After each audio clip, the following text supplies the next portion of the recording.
Hello, నమస్తే. నా పేరు ప్రియా. ఈరోజు మనం తెలుసుకోబోతున్నాము కాగ్నిటివ్ సైకాలజీ అంటే ఏంటి. కాగ్నిటివ్ సైకాలజీ అనేది మనం మనసు ఎలా పనిచేస్తుంది, మనం ఎలా ఆలోచిస్తాము, ఎలా నేర్చుకుంటాము, ఎలా గుర్తుంచుకుంటాము, మనకి ఏదైనా ప్రాబ్లం వస్తే మనం ఎలా సాల్వ్ చేసుకుంటాము, ఎలాంటి డెసిషన్స్ తీసుకుంటాము అనేది మనం కాగ్నిటివ్ సైకాలజీలో నేర్చుకుంటాము. ఇందులో మనము ఫస్ట్ థింగ్ పర్సెప్షన్లో ఏంటంటే మనము చుట్టూ ఉన్న ప్రపంచాన్ని ఎలా చూస్తాము, ఎలా దాన్ని అర్థం చేసుకుంటాము. అలాగే మెమొరీ అంటే మనం మన తెలుసుకున్న విషయాన్ని ఎంతవరకు గుర్తుంచుకుంటామనేది మనం మెమొరీలో నేర్చుకుంటాము.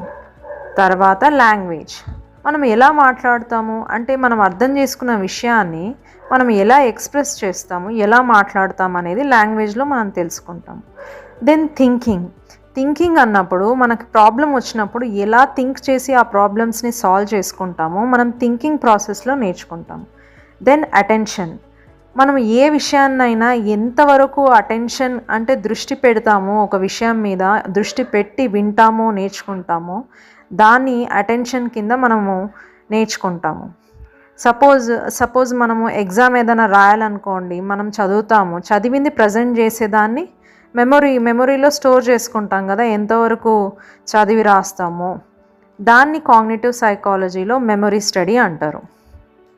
తర్వాత మనకి క్వశ్చన్స్ చదివినప్పుడు ఆన్సర్ కోసం థింకింగ్ చేస్తాము, ఆ ప్రాబ్లమ్ని సాల్వ్ చేయడానికి ట్రై చేస్తాము. సో ఇవన్నీ మనకి కాగ్నిటివ్ సైకాలజీలో వస్తాయి. సో ఈరోజు కాగ్నిటివ్ సైకాలజీ అంటే ఏంటో మనం తెలుసుకున్నాం కదా. Thank you.